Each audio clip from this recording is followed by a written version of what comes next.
Playbook for Performance, the official podcast of Shauna Corden, the Joan of Arc for corporate healing and performance. Join the quest to make work fun again by preparing leadership for engaging workplaces. And now, your host.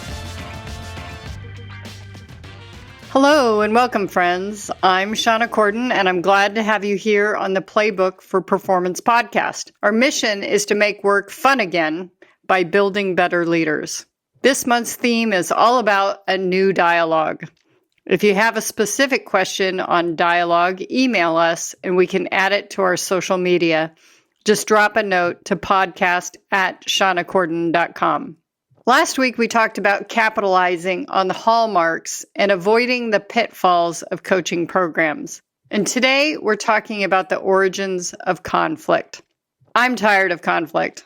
I think we all are, especially here in the U.S. with our growing political divide, gender divide, race divide.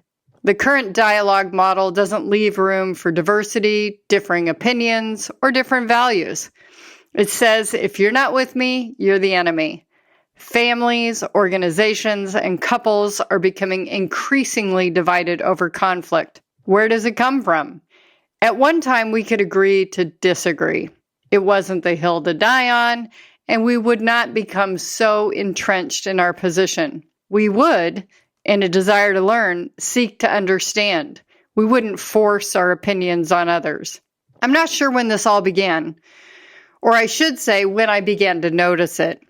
But increasingly, I found my colleagues, family members, and friends starting to use something I notice when I'm coaching clients: generalizations, deletions, and distortions. As people become more emotional and less rational, they begin using language that's not fact-based. When I teach coaching skills, in particular listening skills, I ask my students to listen for these: generalizations, deletions, and distortions. What does this sound like? Terms like always, never, you, exaggerations. To illustrate this point, I often share an actual clipping of a Day 3 article. A Day 3 article is an article about a situation that happened 3 days ago, but there are no new developments in the story. In order to keep the audience's arousal for potential new developments, the media will run an update, in quotes, to the story. This article will appear to have some facts, but on closer inspection of the terms used, the reader recognizes there is nothing new. It's simply a restating of the original story facts and some generalizations. Can you think of the last time you got really worked up about something? Perhaps your team was losing. You thought things were unfair. It's the ref's fault. Think of the language you used in your head or expressed to others about the situation. Did you use the words always or never? Or something like, he's no good. She always lies. They can't close a game. That party is the party of insert the blank. That channel always twists the truth. What's going on? You were a perfectly sane person before you turned on that game or saw the news or saw that Russia invaded Ukraine, but something turned. And often that turn is the feeling that we are being blocked from something we want. Perhaps it's a goal or even our central purpose, why we think we're here on the planet. In response, we accuse, we blame, and we start convincing ourselves of our accuracy and position. We become more emotional. We generalize, we delete, and we distort. We say things like, Putin's our next Hitler.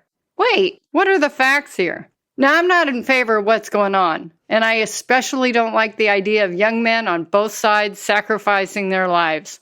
But I digress. This is where we need to analyze the origins of conflict. Putin feels others, I don't want to generalize here, are blocking his purpose. His stated purpose from his speech is to bring back some semblance of the former USSR, and we are preventing that and have been unfair in our past dealings. This is the essential point for this conflict. He's being blocked. So how do we reconcile? Is the point of conflict to avoid it and resolve it? No, not necessarily. Conflict can be good. It can create a platform to express challenges, grievances, give voice to needs. It can spark a dialogue that encourages a better outcome than the original desire.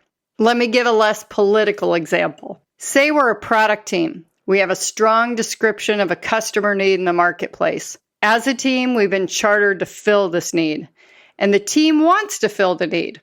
We brainstorm, we come up with ideas, we bring our proposals and prototypes.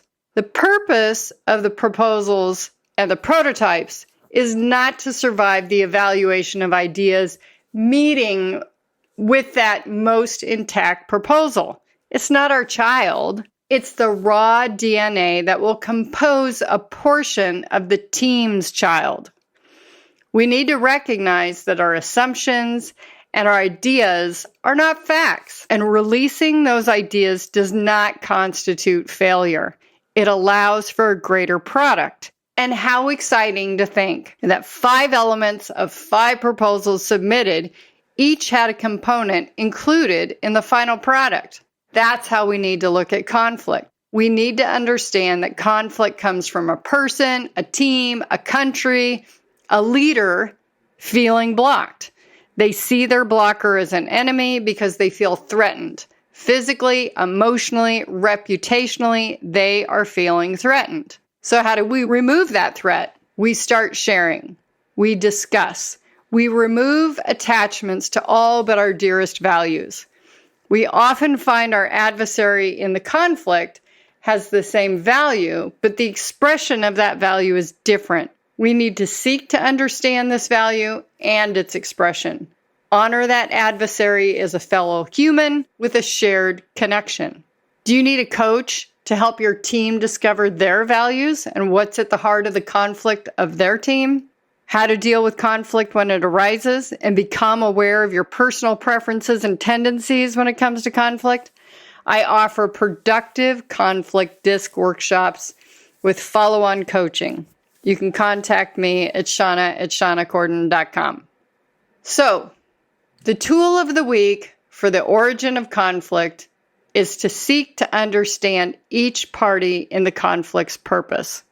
What are they trying to achieve, and how do they perceive that you are interfering or blocking that goal? Share your own goal. What are you trying to achieve, and how are they interfering? And then take a step down. What do you have in common? So here's the field work that goes with this, because coaching without action isn't coaching, it's just entertainment. Draw out your conflict as a ladder. Who's your adversary on the other side? At the very top of the ladder, what is the fundamental conflict? Now take a step down from that conflict. What's below that? Is there another gap? Keep repeating until you get to where you're on the same rung. And I kid you not, I have started at we are both carbon-based life forms. Then one rung up, we want to be happy. And then another rung up, we want our kids to have better lives than we had. And then the next rung, we want to be respected at work. The next rung, respect is earned by performance. Okay, now we're getting somewhere. How can we both perform? Create a win-win. Examine your conflicts for the shared foundation and figure out where the blocks truly exist. Each week in the podcast, I like to highlight a leader doing it well in the news or from a listener, and one that had a wobble. And if you'd like to nominate your organization, please email me at podcast@shaunacorden.com. Clearly, the big news this week is the performance of 2 different leaders. And I gotta say, Ukraine's top comedian is making the mark. He has endeared his people and world support through being part of the struggle, communicating clearly and walking the talk. His vision is clear, and he's been very clear with the desire for women and children out and safe and handing arms to men. His famous, "I don't need a ride, I need ammo," was enough for world support. Personally, I'm reaching out to my Ukrainian colleagues. I spoke at the ICF Ukraine conference last year, and I'm offering my support. I have Russian colleagues I love too, and I know they're suffering. It's not the people, it's the leader that's the problem. That's all for this week. If you'd like this podcast, please subscribe, give us a rating, and tell your friends. If you'd like to hear more about a topic that would make your work fun by improving the leaders in your organization or your country, please drop us a line at podcast@shaunacorden.com. Until next week, take good care. Thank you for listening to Playbook for Performance. To learn more about Shauna Corden, her consulting programs and tools, please visit her website at shaunacorden.com and follow us on social media at Shauna Corden.